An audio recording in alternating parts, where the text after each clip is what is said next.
My name is Emily Anderson, and I'm 42 years old. One evening, I suddenly got a call from my husband's aunt, Mary, who is my father-in-law's sister. It was the news that my in-laws had passed away in a tragic car accident. To make matters worse, my husband Alex was away on a 2-week business trip abroad. I hurriedly tried to call him, but no matter how many times I tried, he wouldn't pick up. What should I do? I need to head to the hospital right away. When I arrived at the hospital, the siblings and relatives of my in-laws had already gathered. Emily, we've been waiting for you. Oh, isn't Alex with you? Well, actually, he's on a business trip abroad. I've been trying to reach him, but he's not answering. Oh, but let me try again. I made another call. Hello. Oh, you finally picked up? Alex, actually. I told you not to call me. This is an important business trip. I'm sorry, but this is even more important. Nothing is more important than this deal. Don't call me again. His angry voice echoed through the quiet hospital hallway, even though the call wasn't on speaker. He hung up on me after cutting off my words and venting his frustration.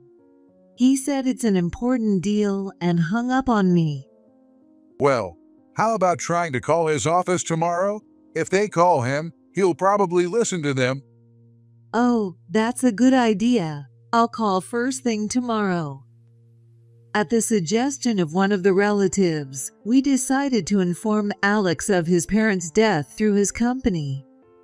The next day, amidst all the hectic events, I finally managed to call his office. However, I learned something shocking during that call. Hello, I'm Emily Anderson, Alex's wife. I'm afraid my in-laws passed away in an accident, and I'd like the company to let him know since he's abroad for business. I think he'll pick up if it's a call from work. Business trip abroad? Actually, your husband is on an extended vacation. Excuse me? What do you mean? He's not on his business trip abroad? No, ma'am. We don't even have any overseas business trips at our company. I couldn't hide my shock at such an unexpected response. Not a business trip abroad, but on vacation? What the heck? What's going on? He's not on a business trip, so where is he now? The main mourner missing? This is unbelievable. What am I supposed to tell the guests? We haven't even finalized the funeral plans. That idiot! What the heck is he doing? We have to notify the funeral service by 4 p.m. today. What should we do? As the time limit drew closer, everyone began to get frustrated. That's when Alex's cousin, Lucas, who was close to him, spoke up. Well, Alex is in Montana right now. What? Montana? Why would he be there? And how do you know this? Well, sorry. He told me to keep it a secret. Who's he with? Well, I think he said it was someone from his work. Don't tell me it's Irene. Well. Of course. While we were informing relatives about my in-laws' deaths, my sister, Irene, was unreachable. When I asked my parents, they told me she had gone on a trip to Montana with her kids. I couldn't believe it when I heard Lucas's story, but after thoroughly questioning him, we discovered that Alex and Irene were having an affair. I couldn't believe they had gone on a trip together to Montana, and that their relationship had been going on for 3 to 4 years. I had never suspected a thing. What a disgraceful man! And to betray Emily like that, he's an absolute scoundrel. I couldn't bear the unexpected betrayal of the two, and without caring about the timing, tears began to pour uncontrollably. Seeing me like that, Alex's aunt and the other relatives said, That's right. Since there's no main mourner, let's hold a grand ceremony to honor the deceased. We can't let that scumbag get Chris's inheritance.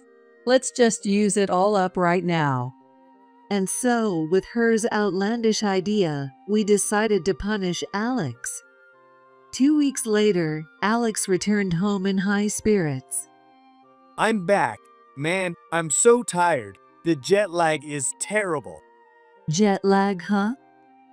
I handed him the divorce papers I had prepared. Here you go. Huh? What's this? Silence. A divorce? Why all of a sudden? Maybe because it was after his affair trip, Alex's face twisted in confusion as he grew nervous.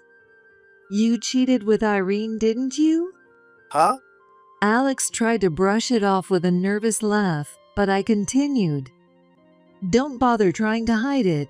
I know everything. Wait, did Irene tell you? Or was it Lucas? Does it really matter where I heard it?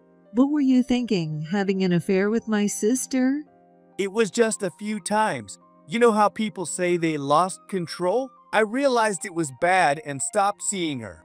I swear, Emily and our son, John, are the most important to me. It's all in the past. Can you forgive me? John is our 10-year-old son. Were you even listening? I said I know everything. Do you really think you can just get away with this? That I'm just going to say, oh well, it's fine. Are you an idiot? Geez. So that trip to Montana, was it with Irene? You even lied about going on a business trip abroad. That's pretty bold of you. Gosh. You told me not to call because you knew if I called, I'd find out you were still in the country. Damn it. So, how long has it been going on with Irene? I heard it's been a while. A year? Maybe a year ago. Didn't I just tell you I know everything? It's been going on for 4 or 5 years, right? How do you know all that? Damn it, Lucas. Don't blame others. I keep telling you, it was just a lapse in judgment. You're the one I love. It's just that her daughter was so cute. Daughter, not niece. I felt bad that she didn't have a father. I just wanted her to enjoy life. Can't you understand that? Wait a minute. You keep saying daughter, but Irene's child is your niece, isn't she? Oh, crap. Seriously? Did I just say something I shouldn't have? I mean, you said you knew everything. I didn't know that. Is that even true? Are you seriously telling me Irene's daughter is yours and not from her previous marriage? Well, yeah. Are you kidding me? You had an affair and even had a child with her, and now you're telling me you still love me? That's beyond shameless. Alex is bad enough, but my sister is even worse. She betrayed me, her own flesh and blood, without a second thought, and carried on the affair for a long time. Since Alex and Irene work at the same company, I knew they were close. But I always thought it was because they were in-laws and colleagues. Both my parents and I were completely deceived, but more than feeling anger or regret, we were filled with disgust and contempt. You and Irene will both be held accountable, but we'll discuss that later. For now, there are more important things to deal with, and we have guests. Guests? I called in his aunt who had been waiting in the other room. Oh, Alex, long time no see. How was your trip to Montana? Alex looked confused as he noticed all the relatives gathered. What's going on with everyone here? We've got something important to talk about. Something important. Well, while you were gone, your parents were both killed in a car accident. You're kidding. When did it happen? The day after you left. Emily, why didn't you tell me such an important thing? I tried calling you so many times. You're the one who hung up on me. Then I called your office, and that's when I found out you weren't on a business trip abroad, but on vacation. That's also how I learned about your affair with Irene. You called my office? You had no right to do that. Alex, this is your fault for not answering during such an important time. So, what about the funeral? What happened with that? The funeral? It's long over. We made it into a grand ceremony. Oh, but the main mourner was absent. God damn. Everyone thought it was suspicious. Alex looked embarrassed and said, "Sorry, I'll take care of the rest." But everyone scolded him. "Of course you will." Alex, you should be grateful to Emily. Even after learning the truth, she took care of everything as your wife, arranging the funeral and handling everything on her own. As Alex's only wife, I had far too much to handle, and to be honest, I didn't even have time to mourn my in-laws. My mind was on the verge of breaking down. If it hadn't been for the help of his aunt and others, I might have been paralyzed by grief and unable to do anything. Thank you all so much. It was only possible with your support. But it really turned out to be a beautiful service, didn't it? Yes, I'm sure both Chris and Laura are smiling from heaven. I wonder how many hundreds of people came to the party. A party? Yes, we made it a big event to honor your dad, who was a jazz musician. I'm not sure I get it, but it sounds like you had fun. Oh, it was very fun. Would you like to hear all about it? After all, as the main mourner, you're the one paying for everything. You should know what went down. What? The look on Alex's face was priceless. Just thinking about it makes me laugh. Then we began recounting the story of the grand funeral we held without him. We held the funeral for both in-laws together, as they were a couple who had always been close. My father-in-law, a well-known jazz musician in the country, and my mother-in-law, a former flight attendant trainer, had wide social circles, and more than 400 people attended their funeral. Since so many people showed up, we wanted to honor the deceased and hand out expensive thank you gifts to all the guests to reduce Alex's inheritance. Now, you might think that's disrespectful to the deceased, but in reality, Alex's parents had no intention of leaving him an inheritance anyway. But I'll explain that more later. I'm sure both of them are laughing up there in the sky. What do you mean by thank you gifts? We gave a thank you gift to everyone who came to pay their respects at the funeral. How much did you spend on these? Alex, clearly shrinking at the thought of footing the entire bill, asked nervously.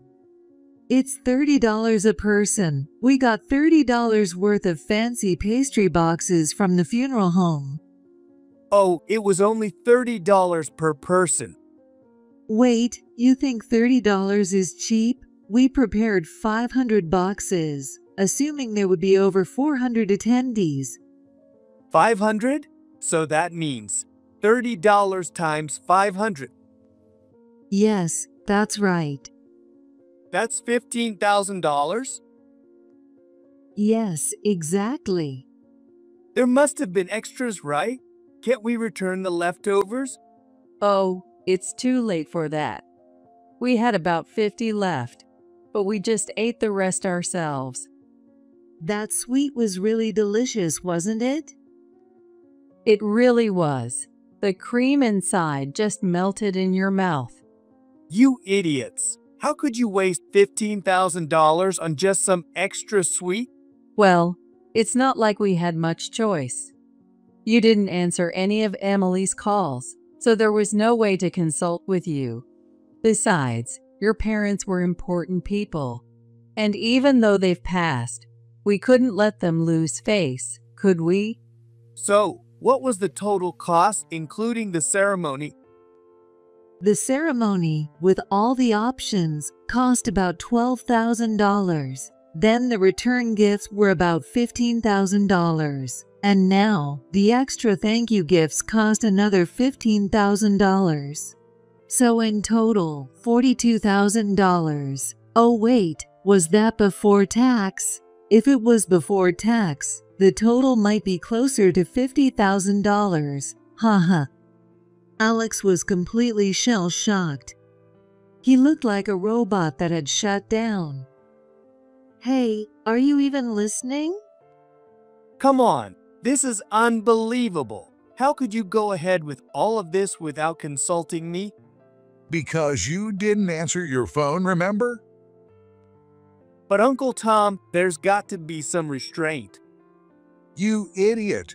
You have an illegitimate child with your mistress, you skipped your own parents' funeral, and you're talking about restraint? You're the one without any. Well, Oh, and that's not the only surprise. Surprise, Mary. what do you mean surprise? Please, just stop.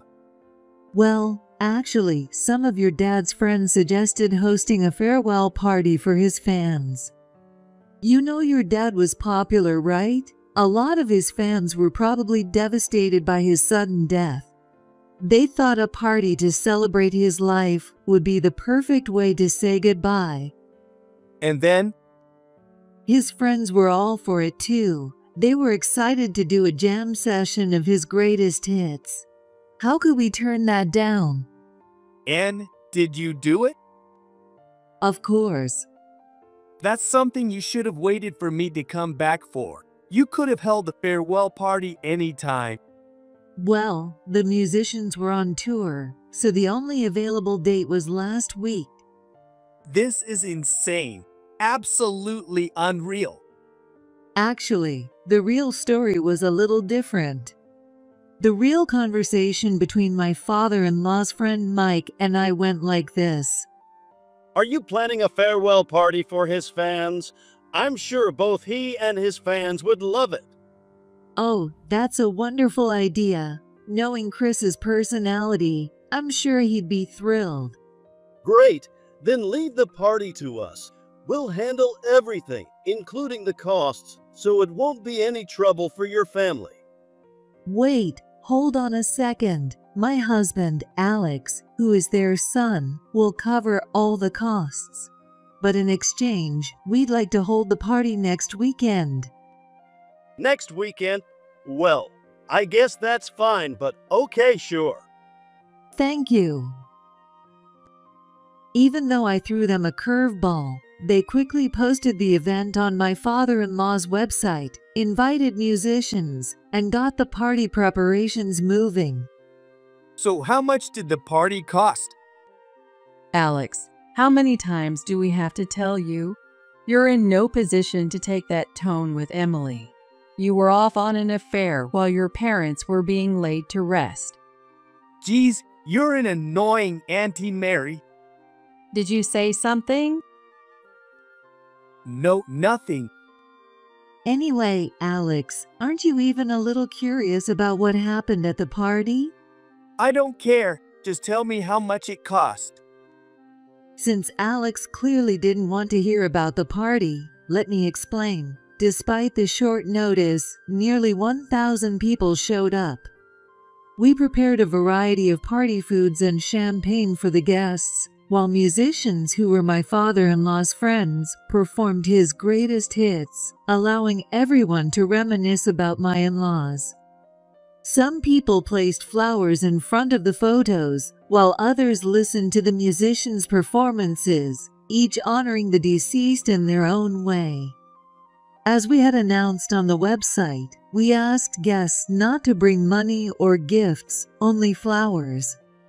I hate to say it myself, but organizing the funeral, booking the party venue, and handling all the preparations in such a short time really made me feel proud of what I accomplished.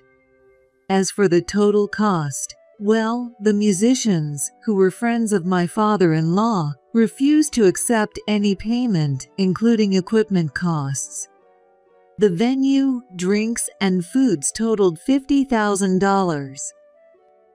Of course, the contract was all in Alex's name. Do you just want to know the total cost? Yeah, just tell me now. $50,000. That's $50,000 too? And is that including tax? Alex was probably so numb to everything at that point. The only thing he was worried about in a situation like this was whether the cost was before or after tax. Not only me, but his aunt and the other relatives were also doing their best to hold back their laughter. So, that's a total of $100,000. Do I even have that kind of money? If I get divorced after this, I'm finished. Divorce? Oh, of course we're getting divorced. Don't expect any sympathy from me. Yeah, I figured.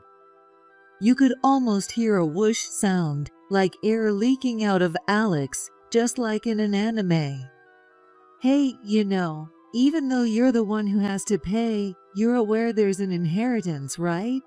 The inheritance. Right, I'll just use that to cover it. Hearing this, Alex perked up, and he began talking with the other relatives about the future plans. Later, we officially divorced. Since I had already consulted a lawyer before Alex returned, the process of dividing assets and discussing alimony didn't take more than 2 weeks to settle.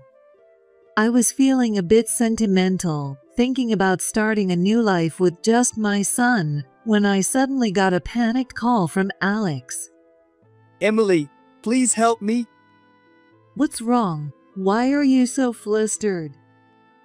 I don't have enough money for the burial ceremony. Since we have to bury them separately, it's going to cost about $5,000 to $6,000. Please, just this once, lend me some money. How do you not have any money? Didn't you receive $100,000 in the asset division? And I haven't even gotten the alimony yet. What did you spend it all on?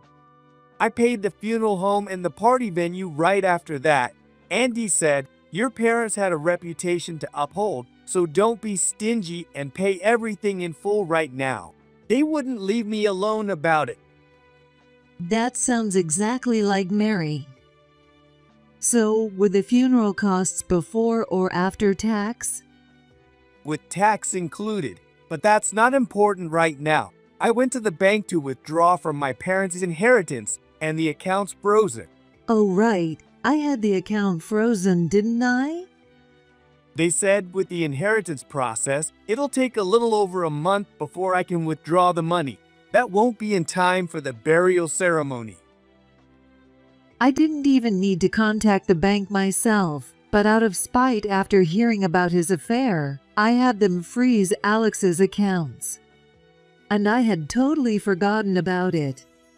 Oh really? That's tough. What a problem. Why don't you borrow the money from Irene? Huh? You won't lend it to me? Of course not. You and I are no longer related. I was really close to your parents, but you're nothing to me. If I saw you in a supermarket, I wouldn't even nod. I can't lend money to someone like that. What the hell? That's harsh. Fine, whatever. I don't know what happened after that, but just when I thought I was finally free from all the chaos, Alex called again, over and over. Emily, why is my parents' inheritance only $100,000? My dad was a famous musician and mom was a former flight attendant. There's no way they only had $100,000. You must have withdrawn money before you had the account frozen, right? Don't accuse me of something like that. Even if I did, it would be discovered during the inheritance process. I'm not some kind of thief. Well, I did check the balance before freezing it. So then why is that all there is? Didn't you know? Your parents had been sending $30,000 every year for John's education. What? Oh, you didn't know? I thought for sure you did. Of course, Alex didn't know. His parents had made sure to keep it a secret from him. It was about 10 years ago, right after I gave birth to John. their first grandchild. Alex's parents were overjoyed and suddenly said something unexpected. Emily, thank you so much for giving us such a beautiful grandson. Given how Alex is, we never thought we'd see the day we'd have a grandchild. And well, there's something we've been talking about for years. What? Alex has always been careless with money. Even when we gave him an allowance as a kid, he blew it all in one day. That didn't change as he got older. There were times he spent his whole paycheck and asked me to lend him money. Really? Oh no, did I really marry someone like that? So we decided that if Alex ever got married and had kids, we'd use all our savings for our grandchild. Emily, you're such a good person. You're bright, observant, and you've gotten along with everyone in the family so well. You're also incredibly responsible. We trust you with our wishes. Wait, I'm not sure I understand. Well, to put it simply, we're not planning to leave Alex any inheritance. We want it all to go toward our grandchild's education. But if Alex inherits the money, wouldn't it naturally go to that purpose? Oh, Emily, you're too sweet. Alex would blow it on something ridiculous, like a boat.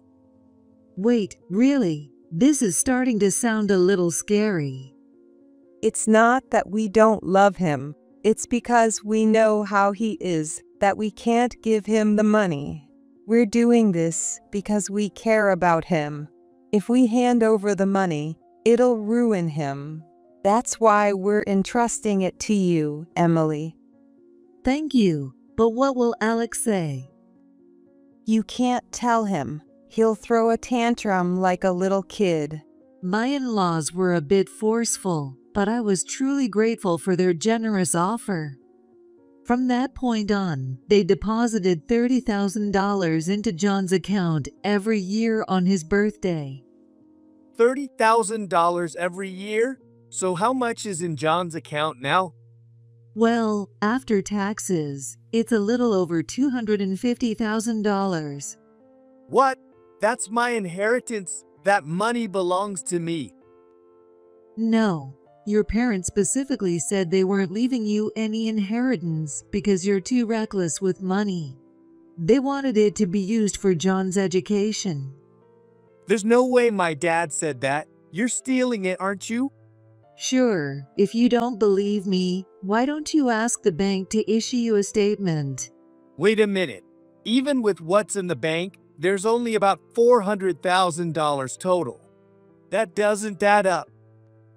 Alex, you really don't know anything, do you? Your parents donated about $300,000 to some organization. They said they were using the remaining $300,000 for their own enjoyment. The $100,000 left is what's remaining from that. Alex's parents had been very involved in end-of-life planning, especially his dad, who, being a musician, had this bizarre slogan about having a stylish and rebellious exit from life. I'm not going to use up $1 million in the rest of my life. So let's share the wealth and spread happiness. That's how they'd been distributing their assets well before they passed. By now, you've probably gathered that Alex isn't the sharpest tool in the shed. For better or worse, this is something he inherited from his dad. But while his dad was charming, playful, and had a great sense of style, Alex is, well, just foolish. So wait, does that mean I'm not getting any inheritance at all? Yeah, pretty much. And considering all the small expenses, you will be in debt. Oh no. The price of infidelity is high, isn't it? What does that have to do with the inheritance? Oh, nothing really. And with that, my revenge on my clueless, sleazy ex-husband was complete. But I couldn't forget about my sister's punishment.